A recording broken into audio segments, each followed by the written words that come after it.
Best varicose veins చికిత్సనే పొందండి. నొప్పి లేని చికిత్స కోసం సంప్రదించండి ఎబిస్ హాస్పిటల్.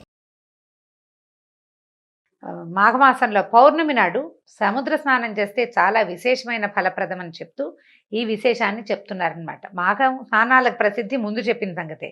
నిజానికి మకర సంక్రమణం జరిగింది మొదలు కుంభ సంక్రమణం వరకు జరిగే మధ్యలో ఉండే కాలం మొత్త కాలం మాఘమాసం అని చెప్తారట. 30 నిమిషాలలో నొప్పి లేకుండా వెరికోస్ వెయిన్ చికిత్స అవిస్ హాస్పిటల్ హైదరాబాద్. అంటే పూర్వం ఇది పాటించే వాళ్ళేమోనండి.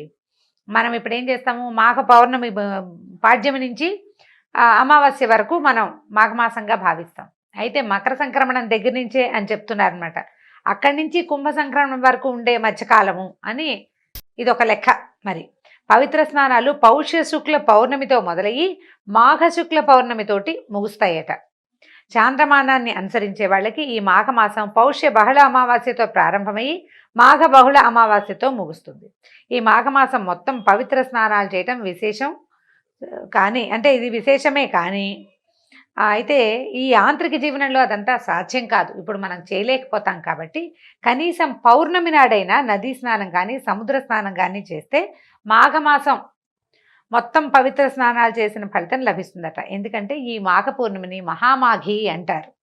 సంవత్సరంలో వచ్చే 12 పూర్ణిమల్లోనూ మాఘ పౌర్ణిమ అత్యంత పవిత్రమైనది, విశేషమైనది అట. ఈ మహామాఘి శివకేశవులిద్దరికీ ప్రీతికరమైంది. అందుకని ఈ మాఘ పౌర్ణమి నాడు తప్పనిసరిగా సముద్ర స్నానం చేయాలి అని చెప్తారు. కార్తీక మాసాల్లో కూడా కార్తీక స్నానాలు కూడా సముద్ర స్నానాలు చెప్తారండి. మాఘం బహు విశేషమైంది, ఎందుకంటే ఇది శివకేశవులని ఇద్దరినీ ఆరాధిస్తారని చెప్తున్నారనమాట. సముద్ర స్నానం ఎందుకంటే నదీనాం సాగరో గతి అన్నారు. ఎలా అంటే నదులన్నిటికీ సాగరమే గతి. మనం ఇంకో శ్లోకం చెప్తాం, ఆకాశాత్ పతితం తోయం సాగరం ప్రతిగచ్చతి అని. సముద్రం వైపుకి వెళ్తుంది ఆకాశం నుంచి పడిన ప్రతి చినుకు. అట్లా సాగరమే నదులకి గతి. తర్వాత సకల నదీ నదాలు చివరికి సముద్రంలోనే సంగమిస్తాయి కనుక సముద్ర స్నానం చేస్తే సకల నదుల్లోనూ స్నానం చేసిన పుణ్య ఫలితం దక్కుతుంది. ముఖ్యంగా సముద్రుడి ప్రత్యేకత ఏంటంటే ప్రతినిత్యం సూర్యకిరణాల వల్ల ఎంతో నీరు ఆవిరవుతున్నప్పటికీ సముద్రం తాలూకు పరిమాణం కొంచెం కూడా తగ్గదు. అనుక్షణం నీళ్ళు ఆవిరైపోతూనే ఉంటాయి, అయినా సరే సముద్రం తగ్గదు. అలాగే ఎన్నో జీవనదులు తనలో కలుస్తున్నప్పటికీ సముద్రుడి పరిమాణం పెరగదు. ఎన్ని వేల నదులంటే అన్ని పక్కల నుంచి మనం చెప్పుకునే పెద్ద నదులు 12 కాకుండా చిన్న పెద్ద నదులు ఎన్నో, అయినా సరే సముద్రం పెరగదు, తగ్గదు. అయితే స్థిరత్వమే సముద్రుని యొక్క ధర్మమట.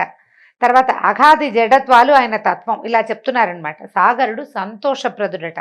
సంవత్సరంలో 4 సార్లు స్నానం చేయాలని, సముద్ర స్నానము అది కూడా ఆషాఢ పూర్ణిమ, కార్తీక పూర్ణిమ, మాఘ పూర్ణిమ మరియు వైశాఖ పూర్ణిమల్లో చేయాలని, అలా సాగర స్నానాలు చేసిన వాళ్ళకి సముద్రుడు సంపూర్ణ ఆరోగ్యాన్ని కలుగజేస్తాడని ఎన్నో పురాణాల్లో చెప్పబడిందట. స్నానం అంటే ఏదో షవర్ బాతు, స్విమ్మింగ్ పూల్లో ఏదో చేయటము, ఇంట్లో ఎలా 2 చెంబులు నీళ్ళు పోసుకోవటము కాదు. నది తాలూకు ప్రవాహ వేగానికి ఎదురుగా నిలబడి, అది కూడా నడు మునిగేల కంటే నాభి మునిగేదాకా నిలబడి స్నానం చేయాలి. అది కూడా 48 నిమిషాల పాటు స్నానం చేయాలని విధిట. ఒక్కసారి అవకాశం దొరికిన నదిలో నిలబడి మునిగి తల ముంచాల్సిన అవసరమేం లేదు. ఆటలాడటం కాకుండా ఇట్లా నాభి వరకు నీళ్లలో కనుక నిలబడితే ఈ ప్రవాహ వేగం వల్ల వచ్చే కరెంట్స్ అన్ని శరీరాన్ని శుద్ధి చేస్తాయండి. దానికి ఎంత మంచి మంచి చాలా రకాల విషయాలు చెప్తున్నారు. ఇవన్నీ ఆరోగ్యానికి సంబంధించిందే. ఇప్పుడు మానవుల శరీరం ఎలాగూ ఏమంటారు, పుట్టిన ప్రతి జీవి గిట్టక తప్పదు, గిట్టిన ప్రతివాడు పుడతాడు, బాగానే ఉంది. మనం మరణించక తప్పదు కాబట్టి స్నానం మానేసి అన్నం మానేసి ఉండం. జీవిగా పుట్టినప్పుడు దానికి తగినట్టుగా మనం ప్రయత్నం చేసుకుంటూ వెళ్ళాలి. ఎప్పుడు మన జీవుడికి కాలం పూర్తవుతుందో ఆనాడు వెళ్ళిపోతాం. అప్పటి వరకు మనం చేయవలసిన ప్రతి పని, ప్రతి విధి అన్నీ చేసి తీరవలసింది. అవి సజావుగా చేస్తే ఇహలోకంలో ఇక్కడ జీవితం ప్రశాంతంగా ఉంటుంది. ఆరోగ్యం లేకపోతే ప్రశాంతత లేదు, ఆరోగ్యం వల్ల ఎక్కువ ప్రశాంతత లభిస్తుంది. అందుకని ఈ విధి విధానాలన్నిటిని మనం పాటిస్తూ ఉంటే కనుక ఇబ్బందులు లేకుండా ఉంటాం. ఆరోగ్యము తెచ్చిస్తుంది, పవిత్రత సాధించగలుగుతాము, కొన్ని పాపాలు పోగొట్టుకోగలుగుతాము. దానివల్ల ఏంటంటే తర్వాత జీవితాలు ఇంకా బాగుంటాయని చెప్తారు. సూర్యోదయ కాలం నుంచి, అంటే ఇది ఎప్పటి నుంచి చాదస్తం అదని అనుకోకూడదట. సూర్యోదయ కాలం నుంచి సూర్యాస్తమయం వరకు ప్రసరించే సూర్యకిరణాల్లోని విద్యుత్ శక్తిని నదీ జలాలు, సాగర జలాలు తమలో నిక్షిప్తం చేసుకుంటాయి. ఈ స్నానం కూడా ఎప్పుడు చేయమంటున్నారు? సూర్యోదయానికి గంటన్నర ముందు కాలంలో చేస్తే చాలా మంచిదట. ఎందుకంటే ఇది సైన్సే, చాదస్తం ఏం కాదు. నీటిలో విద్యుత్ శక్తి ఉందని మనకు తెలుసు, కరెంట్ ఉంది కదా నీళ్ళలో, మనం అదేగా ఇప్పుడు వాడుకుంటున్నాం. అయితే ఈ సైన్స్ గిన్స్ ఏమీ పుట్టలేదు, మనం కరెంటు తీయటం నేర్చుకోకముందే మన పెద్దవాళ్ళు చెప్పారు. బ్రాహ్మీ ముహూర్తాన్ని నదీ స్నానానికి అనుకూలమైన సమయంగా నిర్ణయించారు. సముద్రుడు, నదులు, జలాలు, నీరు ఇట్లా శక్తిని తీసుకుంటాయి. అప్పుడు ఇంకొక ఏం చేస్తారు, సాయంకాలం అయ్యేసరికల్లా, అంటే సూర్యుడు చంద్రుడు ఇద్దరి గురించి చెప్తున్నారు. తన వెండి వెలుగులతో జగతిని జ్యోత్స్నామయం చేసేటువంటి చంద్రుడు తన కిరణాల్లోని అమృతత్వాన్ని, ఔషధ విలువల్ని నదీ జలాలకి అనుగ్రహిస్తాడు. నీటిలో ఉండే ఈ అద్భుత శక్తులు తిరిగి సూర్యకిరణాలకు పరావర్తనం చెంది అంతరించిపోతాయి. అందుకని సూర్యోదయానికి పూర్వమే స్నానం పూర్తి చేయాలనే నియమాన్ని విధించారు పెద్దలు. ఇంట్లో చేసినా పర్వాలేదు అని అమెండ్మెంట్లు, అంటే సర్దుబాట్లు ఏవో చెప్తున్నారు. కానీ వాకిట్లో బయట చంద్రుడు కనపడే చోట, వాపి కూపు తటాకాదుల్లో, సరస్సుల్లో, తర్వాత నదిలో, సముద్రంలో చేయమనేది. ఎందుకంటే ఆ వాటర్, నీరు తీసుకున్నటువంటి కరెంట్స్, నీటిలో ఉండే కరెంట్స్, ఈ చంద్రకిరణాల వల్ల నీటికి కలిగినటువంటి ఔషధ తత్వాలు, అవన్నిటినీ మనం తీసుకోగలుగుతాం. సూర్యుడు వచ్చేసరికల్లా చంద్రుడి వల్ల వచ్చిన ఔషధ గుణం తగ్గిపోతుంది. సూర్యుడి వల్ల వచ్చేది వస్తుంది, అది వేరే కథ. ఇది చంద్రుడి వల్ల వచ్చినటువంటి అమృతత్వం, ఆరోగ్యము, మానసికమైన ప్రశాంతత చంద్రుడి వల్లే వస్తుంది. చంద్రమా మనసో జాతః అని చెప్తారు. చంద్రుడు మనఃకారకుడు, మనసు నుంచి పుట్టాడు, మనఃకారకుడు. ఆ చంద్రమా కిరణాలు పడినటువంటి నీటితో స్నానం చేస్తే మనసు కూడా ప్రశాంతంగా అవుతుంది.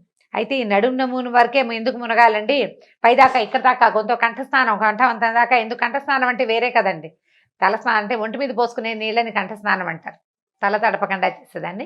కంఠం వరకు, కంఠదగ్నంగా ఇంత మటుకు మునిగి ఎందుకు చేయకూడదు అంటే ఏం చెప్తున్నారంటే, గర్భస్థ శిశువుగా ఉన్న పిండానికి నాభినాళం ద్వారానే జీవశక్తులు అందుతాయి. మనకు తెలుసు, అంబ్లికల్ కార్డ్ నుంచి, బొడ్డుతాటి నుంచే కదా బిడ్డకి ఆహారం అందేది. ఇది ఎవరు కాదనలేని సత్యం. అయితే నదీ సాగర జలాల్లో నిక్షిప్తమైన ఉన్నటువంటి సౌరశక్తి, సోమశక్తి, అంటే సూర్యచంద్రుల యొక్క శక్తులు, వాటిని నీ నాభి నుంచే శరీరం గ్రహిస్తుందట. అందుకని నాభి మునిగే వరకు నదిలో నిలబడి స్నానం చేయాలి. సముద్రానికి ప్రవాహం లేకపోయినప్పటికీ ఉత్తుంగ తరంగాలు తమ తాకిడితో ఆ శక్తులని, అంటే సముద్రానికి ఎలా ఉంటుంది, ప్రవాహం అలా కదులుతూ వెళ్ళదు, కానీ ముందుకు వస్తూ ఉంటుంది కదా, ఈ తరంగాల వల్ల ఆ కరెంట్ వస్తుందట మనకి, ఆ శక్తిని శరీరానికి అందిస్తుంది. కాబట్టి సముద్రుని పూజిస్తూ చేసే ఈ 4 స్నానాల్లో మాఘ పూర్ణిమ స్నానం చాలా ముఖ్యమైనది. వీలు కుదిరితే చేద్దాం. సముద్రము, నదులు అందుబాటులో లేని వాళ్ళ పరిస్థితి ఏమిటి అంటే, అప్పుడు బావుల దగ్గర కానీ, చెరువుల దగ్గర కానీ గంగా, సింధు, కావేరి, కృష్ణ, గౌతమి పేర్లు స్మరిస్తూ స్నానం చేస్తే ఆయా నదుల్లో స్నానం చేసిన ఫలితం కూడా లభిస్తుంది. దేనికైనా భక్తి ప్రధానం. అది లేకపోయాక కాకిలాగా 10 సార్లు స్నానం చేసినా ఎంతసేపు నీళ్ళలో మునిగి బయటకు వచ్చి ఒళ్ళు దులుపుకుంటూ ఉంటుంది. కాకి నీళ్ళ కింద తలబెడుతుంది, మళ్ళీ ఒళ్ళు దులుపుకుంటుంది. ఏమి ప్రయోజనం లేదు. కర్రలు తేలుతూ ఉంటాయి నదులు నీళ్ళల్లో, ఏం ప్రయోజనం? ఏముండదు. ఊరికే కర్ర నాంతుంది, కాకి తడుస్తుంది అంతే. అలా కాదు, శ్రద్ధతోటి భక్తితోటి చేస్తే ఇంకా మంచి ఫలితం లభిస్తుంది. లేకపోయినా తడిపే, తడవటం వల్ల వచ్చేది వస్తుంది. రావాల్సిన పూర్తి స్థాయి ఫలితం భక్తి వల్లే వస్తుంది. మాఘ పూర్ణిమ యొక్క స్నాన ఫలితం చెప్తున్నారండి, కొన్ని చిన్న వాక్యాల్లో చెప్పేస్తున్నారు. ఇంట్లోనే వేడి నీళ్ళు స్నానం చేస్తే మాఘంలో 6 సంవత్సరాలు శుభ్రంగా స్నానం చేసిన ఫలితం ఆ నెల రోజుల్లోనే లభిస్తుందట. బావి నీళ్ళతో స్నానం చేస్తే 12 సంవత్సరాల పుణ్యస్నాన ఫలితం వస్తుంది. చెరువులో స్నానం చేస్తే 24 సంవత్సరాల పుణ్యస్నాన ఫలితం లభిస్తుంది. సాధారణ నదిలో స్నానం చేస్తే 96 సంవత్సరాల పుణ్యస్నాన ఫలితం లభిస్తుంది. పుణ్యనదీ జలాలలో స్నానం చేస్తే 9600 సంవత్సరాల పుణ్యస్నాన ఫలితం లభిస్తుంది. ఇది కాకుండా నదీ సంగమ స్థానాలు ఉంటాయి కదా, నదులు సంగమించేవి, నదులు సముద్రంతో సంగమించేవి, అట్లా ఈ 2 నదులు కలుస్తాయి కొన్ని చోట్ల. అలాంటి చోట స్నానం చేస్తే 38,400 సంవత్సరాల పుణ్యస్నాన ఫలితం లభిస్తుందట. గంగా నదిలో స్నానం చేస్తే 3,84,00,000 సంవత్సరాల పుణ్యస్నాన ఫలితం ఉంటుంది. వీటన్నిటితో పాటు ఇవన్నీ కాకుండా ప్రయాగలోని త్రివేణి సంగమంలో 3 నదులు, గంగా, యమున, సరస్వతి, ఆ 3 నదుల సంగమంలో స్నానం చేస్తే గంగలో స్నానం చేసిన దానికంటే 100 రెట్ల అధికమైన ఫలితం లభిస్తుందట. సముద్ర స్నానం చేస్తే వచ్చే పుణ్య ఫలితానికి చెప్పడానికి మాటలు లేవట. అంత పుణ్యం వస్తుంది, అంత అమోఘమైన ఫలం ప్రసాదిస్తుంది సముద్ర స్నానం. ఈ మాఘమాసం మొత్తం పవిత్ర స్నానాలు చేయడానికి వీలు కుదరకపోతే చివరి 3 రోజులైనా స్నానం చేసి పవిత్ర స్నానాన్ని చేస్తే మంచి ఫలితాన్ని పొందొచ్చు. ఈ చివరి 3 రోజుల స్నానాల్ని అంటే పౌర్ణమి, త్రయోదశి, చతుర్దశి, పౌర్ణమి కదా, అమావాస్య, చతుర్దశి, త్రయోదశి అన్నమాట. పౌర్ణమి వెళ్ళిపోయిన తర్వాత చివరి రోజులు, ఇంకా 3 రోజుల్లో నెల ముగిసిపోతుంది అనగా చేస్తే అంత్యపుష్కరిణి స్నానం అంటారట దీన్ని. అప్పుడు ఆ ఫలితం లభిస్తుంది. సాధారణ స్నానం శరీర మలినాల్ని పోగొడితే, మాఘమాసం మనసులోని మాలిన్యాన్ని పోగొట్టి మాధవుని సన్నిధికి చేర్చే స్నానంగా పరిణమిస్తుంది. అయితే దేవుణ్ణి, భగవంతుడిని చదువుకోవాలి, నిశ్శబ్దంగా మౌనంగా స్నానం చేయాలి. కబుర్లు చెప్పుకోకూడదట, కబుర్లు చెప్పుకోకూడదు. నదికి వెళ్ళి కేరింతలు కొడుతూ ఆటలాడుతూ ఒకళ్ళ మీద ఒకళ్ళు నీళ్లు చల్లుకుంటూ అలా చేయకూడదు, ఆడకూడదు. తర్వాత స్నానం అయిన తర్వాత ఆ సూర్యుడికి అర్ఘ్యప్రదానం చేయాలి, దండం పెట్టుకోవాలి. ఏం చెప్తామంటే, ఓ పరంజ్యోతి స్వరూపుడా నాయన ప్రత్యక్ష నారాయణమూర్తి, నీ తేజస్సుతోటి నా పాపాలన్నీ 1000 తునాతునకలై రకలైపోయి ఈ నీళ్లలోనే పడి నశించిపోవాలి.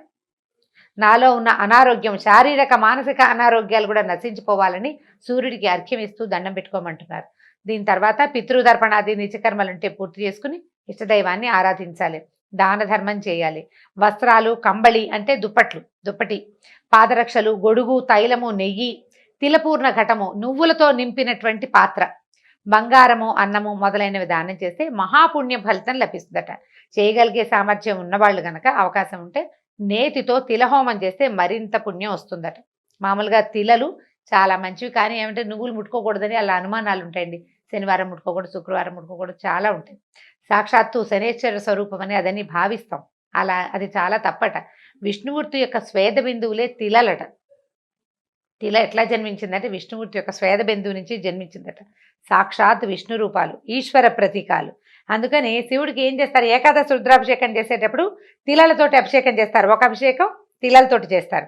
తిలలకు అంత విశిష్టమైన స్థానం ఉంది. అయితే ఈ మాఘమాసాలు ఏం చెప్తారంటే, ఈ నెల రోజులు 1 వంతు చక్కెర, 3 వంతులు తిలలు అంటే 3 స్పూన్లు నువ్వులు కనుక వేస్తే కాస్త వేయించి ఓ స్పూన్ పంచదార వేసి దాన్ని కొద్దిగా గ్రైండ్ చేసి నువ్వుల పొడి అది ఎవరికైనా పెట్టడం, అది ప్రసాదంగా పనిచేస్తుంది అనమాట. విష్ణుమూర్తికి నివేదన చేయటము, ఆ తర్వాత ప్రసాదంగా పంచిపెట్టమంటున్నారు. తిలపాత్ర దానం చేయటం కూడా చాలా మంచిది. అంటే ఒక చిన్న రాగి పాత్ర తీసుకుని నిండా తిలలు, నువ్వులు పోసి పైన ఒక చిన్న బంగారపు నలుసు పెట్టమంటున్నారు, శక్తి అనుసారం. ఇప్పుడు గ్రాము కూడా పెట్టలేని పరిస్థితికి వచ్చేసామండి మనం, బోళ్ళంత ఖరీదైపోయింది. పెట్టగలిగితే పెట్టటము, లేదా ఒక పండు తాంబూలం పెట్టి ఎవరికైనా ఇవ్వండి అని చెప్తున్నారు. తిలపాత్రని బ్రాహ్మణుడికి దానం చేస్తే మనోవాంఛితం నెరవేరుతుందట. ఇది జాతకరీత్యా ఏమైనా శని దోషము, పీడ అవన్నీ ఉంటే అవి నశిస్తాయట. ఆఖరి మాట ఏం చెప్తున్నారంటే, మాఘమాసం 4 రోజులు పవిత్ర స్నానాలు చేయాలని, ముఖ్యంగా మాఘ పౌర్ణమి నాడు సముద్ర స్నానం చేయాలని చెప్పుకున్నాం కదా. పూర్ణిమకి సముద్రానికి సంబంధం ఏమిటి అనేది చివరి 2 వాక్యాల్లో చెప్తున్నారు. ప్రతి పూర్ణిమకి, అమావాస్యకి సముద్రానికి పోటు ఎక్కువగా ఉంటుంది. పౌర్ణమి దైవ సంబంధమైన తిథి, అమావాస్య పితృదేవతలకు సంబంధించిన విధి. అందుకని ఈ 2 పుణ్యతిథుల్లోనూ సముద్ర స్నానం చేయాలని శాస్త్ర నియమం. ఇది కూడా మళ్ళీ చీకటి పడ్డాక చేయకూడదండి, వెలుగుండగానే చేయాలి. మామూలుగానే సాయంకాలాలు సముద్రాలకి ఆటుపోట్లు ఎక్కువ అవుతాయి.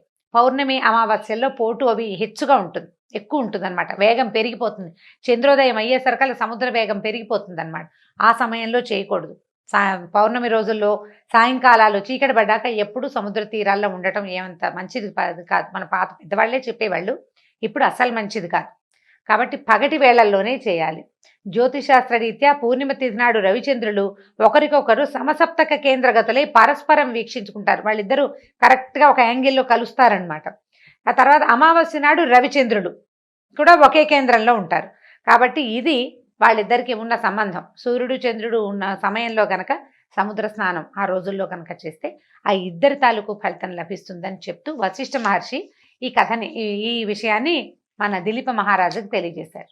ఈ సందర్భంలో ఈ గంగా స్నానము, సముద్ర స్నానము లేదా గంగా సముద్రంలో కలిసే చోట స్నానం చేయటం ఫలితాన్ని గురించి చెప్తూ వశిష్ఠ మహర్షి ఒక విశేషమైన కథని దిలీప మహారాజుకు తెలియజేస్తున్నారు. అది ఏమిటట కథ? పూర్వము గృత్స్నమధుడనే మహర్షి జన్హు మహర్షి వీళ్ళిద్దరూ కలిసి మాట్లాడుకుంటున్నారట. మాఘమాస వ్రతం చేయటం వల్ల మనుషులకి జ్ఞానము, మోక్షము కలుగుతుందా అని అడిగితే కనుక జన్హు మహర్షి ఏం చెప్పారంటే, పూర్వం మాఘమాస వ్రతం ఆచరించడం వల్ల ప్రాణికి ఇహలోక పరలోక సుఖాలు కలుగుతాయి, వాళ్ళ కష్టాలు తీరుతాయి అని చెప్పి ఇలా చెప్పేవాళ్ళు పెద్దలు. అయితే సంతుష్టుడైన మానవుడు ఇంకా హరికి ప్రీతికరమైన వ్రతాలని కూడా చేసి జ్ఞాని ఏ సత్కర్మల్ని ఆచరించి ముక్తిని పొందుతాడు. మనం పెద్దవాళ్ళు చెప్తారు, మనం తెలుసుకుని ఏం చేస్తాము, పెద్దవాళ్ళు చెప్పారు కదా, ఏదో ఎన్నో కొన్ని ఆచరిస్తూ ఉంటాం కదా. అలా ఆచరించినటువంటి ఒక బ్రాహ్మణుని కథ చెప్తాను చూడమన్నాడు. ఏంటట, పూర్వం గంగా తీరంలో ఒక బ్రాహ్మడు ఉండేవాట. ఆయన వేదాంగాలు చదువుకున్నాడు, ఉత్తమశీలుడు, ఆచారవంతుడు, బహుబుద్ధిమంతుడు, నీతి, దయ, జ్ఞానము, ఇంద్రియజయము అన్నీ ఉన్నాయి ఆయనకి. ఈయనకి చక్కగా ఉత్తమురాలైన ఒక భార్యమణి కూడా ఉంది. కానీ సంతానం లేదు చాలా సంవత్సరాల కాలం పాటు. అయ్యేసరికల్లా ఏ లోటు లేదు, కానీ ఇక పిల్లలు లేకపోతే ఎట్లాగా, అందుకని ఏం చేశారంటే గుణవంతుడైన ఒక్క పుత్రుడు కలిగినా చాలు, మనకు పిల్లలు కలగలేదని ఆవిడ చాలా విచారపడుతూ ఉండేట. మన వంశం ముందుకెళ్ళదా అని ఆయన దిగులు పడేవాడు. ఇక నేను అమ్మ అని పిలిపించుకోలేనా అని తల్లి బాధపడుతుండేది, ఆవిడ కూడా, ఆయన భార్య కూడా. అయితే ఏమనుకున్నారంటే ఒకళ్ళతో ఒకళ్ళు మాట్లాడుకుంటూ ఆవిడంది, ఎవరైనా పెద్దవాళ్ళని అడుగుదాము, సంతానం కలగడానికి ఏదైనా ఒక సలహా తీసుకుని చేస్తే బాగుంటుంది అనేసరికల్లా సరే బాగా ఆలోచించుకుని వీళ్ళు ఏం చేశారంటే శ్రీమన్నారాయణమూర్తిని గురించి తపస్సు చేద్దామని భావించారు. పూర్వము మృకండ మహర్షి విష్ణుమూర్తిని అంటే ప్రార్థన చేసే కదా సంతానాన్ని పొందాడు. సంతానాన్ని ఎట్లా పొందాడు? విష్ణుమూర్తిని కాబట్టి ప్రార్థన చేశాడు, ఆయనకు ప్రార్థనకే ఆయనకి సంతానం కలిగింది. తర్వాత ఆ పిల్లవాడు మార్కండేయుడు అయ్యాడు, చిరంజీవి అయిపోయాడు కదా. కాబట్టి ఈ అవకాశాన్ని చూసుకుని మనం కూడా ఏదైనా తపస్సు చేద్దామని భావించారట. బ్రాహ్మడు అష్టాక్షరి జపం చేస్తూ విష్ణుమూర్తిని మనసులోనే నిలుపుని తీవ్రమైన తపస్సు చేశాడు. కొంతకాలానికి స్వామి ప్రత్యక్షమయ్యాట. చక్కగా వనమాలను ధరించి, శంఖచక్రాదులు ధరించి, మెడలో వనమాల, శంఖచక్రాలు ధరించి చతుర్భుజుడైన మహావిష్ణువు ఇతని ముందు ప్రత్యక్షమయ్యాట. ఈయన ఎలా ఉన్నాడంటే మకర కుండలాలతోటి ధగధగాయమానంగా ఉన్నాడు. మా స్వామి మహాసౌందర్యవంతంగా ఉన్నాడు. అయితే లక్ష్మీ సమేతుడై గరుడారూఢుడై ఇక్కడికి వచ్చాడట. వచ్చినా సరే ఆయన తపస్సులో మునిగిపోయాడు. విష్ణుమూర్తి వచ్చి నుంచున్నా ఒళ్ళు తెలియటలేదు ఆయనకి. అప్పుడు ఆయన నవ్వుతూ, విప్రా, నేను నీకు వరాన్ని వేయడానికి వచ్చాను, లేచి కళ్ళు తెరువు, నీకేం వరం కావాలో కోరుకోమన్నాడు. అప్పుడు ఈయన, అయ్యా నాకు ఒళ్ళు తెలియటం లేదు అని చెప్పాడనమాట. అప్పుడు భగవంతుడు ఏమనుకున్నాడంటే, నా కోసం తపస్సు చేశాడు, నేను రాగానే రెడీగా వరం అడిగేసేయాలి, అది కావాలి ఇది కావాలని అడగాలి. అయినా కూడా నిశ్చల చిత్తుడుగా ఉన్నాడు. భగవంతుడి దర్శనం అయినా కూడా ఇంకా ధ్యానంలోనే మునిగి ఉన్న ఈ బ్రాహ్మణుడికి అతను ఏది అనుకుంటే అది ఆ కోరిక తీర్చాలని భావించాడట. భావించి అతన్ని మనసు మరిలేటట్టుగా చేశాడనమాట. మనసు మరిలిపోయేటట్టుగా అతన్ని మాయలోంచి బయటపడేశాడు. ఈ భగవంతుడిని సాక్షాత్కరించినటువంటి విష్ణుమూర్తిని చూసేసరికి ఆ బ్రాహ్మణుడు ఎన్నో స్తోత్రాలు చేశాడు, ఎన్ని శ్లోకాలో చేశాడు, ప్రదక్షిణాలు చేశాడు, ప్రదక్షిణ నమస్కారం చేశాడు, పాదాలు పట్టి వదల్లేదు. స్వామి ఇంత సులువుగా ప్రత్యక్షం అవుతామని అనుకోలేదు అని చాలా పరిపరి విధాలా ప్రార్థించాడు. ప్రార్థించాక ఆయన అడిగాడనమాట, నాయనా ఏమిటి నీకు ఏం కోరికుంది, నీకే కావాలి అని అడిగేసరికల్లా ఆయన ఏం అడిగానంటే, నాకు నీ పాదాల మీద నిశ్చలమైన భక్తి, విష్ణుమూర్తి మీద భక్తి కావాలి. విష్ణుమూర్తి పాదాలని అటు ఇటు పోకూడదు నా దృష్టి, వేరే ఇతర దైవాల వైపు వెళ్ళొద్దు. భగవంతుని పట్ల భక్తి నీవు మొదటిది. తర్వాత ఏమో ఇహలోకంలో పరలోకంలో కూడా సద్గతికి కారణమైన పుత్ర సంతానాన్ని ఇచ్చి నాకు ముక్తిని ప్రసాదించు. నాకు గనక సంతానం కలకపోతే నాతో పాటు నా పితృదేవతలు కూడా మలమల మాడిపోతారు, అన్నోదకాలకి ఉండవు, నాకు అన్నోదకాలు ఉండవు, పితృదేవతలకి ఉదకాలు ఉండవు అని అడిగాడు. అడిగేసరికల్లా ఈయన ఏమన్నాడు, నువ్వు కోరినట్టే వరం ఇచ్చాను, నువ్వు చేసిన స్తోత్రం ఎవరైతే చదువుతారో వాళ్ళకు కూడా నీకు ఇచ్చిన వరము వాళ్ళకు కూడా ఇచ్చినట్టే అంత చక్కటి స్తోత్రం చేసావని ఆయన మెచ్చుకున్నాడు. అష్టోత్తర శతనామాలు చెప్పాడట బ్రాహ్మడు. సరే చెప్పి విష్ణుమూర్తి అంతర్ధానమైపోయాడు. ఈయన చాలాగా అమ్మయ్య పోగొట్టుకున్న సొమ్ము దొరికిన వాడికి వచ్చినంత సంతోషం వచ్చిందట బ్రాహ్మడికి. ఇక నుంచి ఈ తపోభూమి నుంచి గబగబా ఇంటికి వెళ్ళిపోయాడు. కొంతకాలానికి ఆయన భార్య గర్భవతి అయింది. ఒక కుమారుడు కన్నాడు, పుట్టాడు. ఎంత చక్కటి వాడోట. పిల్లాడు ఎక్కువగా ఏడ్చేవాడు కూడా కాదు, బహుబుద్ధిమంతుడైన పిల్లవాడు. కాస్తంత 2 ఏళ్ళు 2వ ఏడు వచ్చింది, సంవత్సరం నిండి 2వ ఏడు వస్తే ఒకనాడు నారద మహర్షి వీళ్ళ ఇంటికి వచ్చారట. అయితే ఈ పిల్లాడు కొంచెం అప్పుడే తప్పటడుగులు వేస్తున్నాడు, కొద్దిగా అత్త తాత అంటున్నాడు. నారద మహర్షి పాదాలకు నమస్కారం చేసేసరికి ఆయన పిల్లాడిని ఇట్లా దగ్గరికి తీసుకుని, వీడు ఆయుర్దాయం 12 ఏళ్ళేరా నాయన అని చెప్పాడట. పిల్లాడు 12 ఏళ్ళే బతుకుతాడని చెప్పేసరికి నిర్ఘాంతపోయారు బ్రాహ్మడు భార్య. లేక పుట్టిన పిల్లాడు విష్ణుమూర్తిని ప్రార్థించి తపస్సు చేస్తే ఆయనంతటా ఆయన వరం ఇచ్చాడు. నీ మనసులో ఏదుందో అది నీకు ఇచ్చేస్తానన్నాడు. ఆ ఇచ్చేసిన వరం అల్పాయుష్కుడైన కొడుకైపోయాడే అని ఎంతో ఏడ్చారు. చాలా దుఃఖం. అన్నం సహించేది కాదట. ఎప్పుడూ విచారమగ్నులుగా ఉండేవాళ్ళు. అయితే కొన్నాళ్ళకి ఏమనిపించిందంటే, నేను ఇంత తపస్సు చేసి పిల్లాన్ని పొందితే చివరికి వీడు ఇలాగే ఉంటాడు, విద్యాభ్యాసం చదువు కూడా పూర్తవదు. 8 ఏళ్లకు ఒడుగు చేసి చదువుకు పంపిస్తాము, చదువు ఎక్కడ పూర్తవుతుంది, 12 ఏళ్ళకి అవ్వదు కదా, విద్య కూడా పూర్తి కాకుండా వివాహం కూడా కాకుండా ఇంత చిన్న పిల్లాడే మరణిస్తాడనేసరికల్లా అసలు నేను దీన్ని తట్టుకోలేకపోతున్నానని భార్య అంటూనే ఉంది, ఆయనకి అనిపిస్తోంది అనమాట. సరే ఏమనుకున్నారంటే భార్యని ఓదార్చాడు ఆయన, నువ్వు ఉండు, ఇప్పుడు ఈ సమస్య ఎందుకు వచ్చిందో మనం తెలుసుకోవాలి. విష్ణుమూర్తి ఇచ్చిన వరాన్ని నారద మహర్షి వచ్చి కాదని ఎలా చెప్తాడు? కాబట్టి మళ్ళీ ఏం చేద్దామంటే, ఎవరైనా సరే పుట్టాక మరణించక తప్పదు, ఇవాళ కాకపోతే రేపు. కానీ ఇలా అల్పాయుష్కుడైన కుమారుణ్ణి భగవంతుడు నాకు ఎందుకు ప్రసాదించాడో మనకు తెలియాల్సిందే. కాబట్టి నేను మళ్ళీ విష్ణుమూర్తి కోసం తపస్సు చేస్తాను, నువ్వు పిల్లాన్ని పెట్టుకుని జాగ్రత్తగా ఉండు. 12 ఏళ్లకి మృత్యు అన్నారు, అప్పటిదాకా ఏం భయం లేదు, నువ్వు పిల్లాడితోటి ఉండమని కొంతమంది శిష్యుల్ని ఆమెకు తోడుగా ఇంట్లో నియమించి ఈయన మళ్ళీ గంగా తీరానికి చేరిపోయాడట. గంగా తీరానికి చేరి అక్కడ నియమనిష్టలతోటి విష్ణుమూర్తిని సర్వోపచారాలతోటి అర్చించి అష్టాక్షరి మంత్రాన్ని జపించడం మొదలుపెట్టాడు. ఇక ఎంత కాలమో తపస్సు చేసేట. మొదట చేసిన దానికంటే రెండోసారి తపస్సు ఇంకా ఎక్కువ చేశాడు. అయితే అతనికి విష్ణుమూర్తి ప్రత్యక్షమయ్యాడు. ప్రత్యక్షమైన విష్ణుమూర్తి ఏ రకంగా ఈ బ్రాహ్మణ్ణి ఆదుకున్నాడో రేపటి భాగంలో విందాం. అయితే రేపు పౌర్ణమి కాబట్టి పౌర్ణిమా స్నాన విధిని విని ఉన్నారు. వీలైనంత మటుకు, కుదిరినంత మటుకు ఎవరు ఎలా చేయగలిగితే అట్లా పౌర్ణమి వ్రతాన్ని పూర్తి చేసుకోండి. నమస్కారం.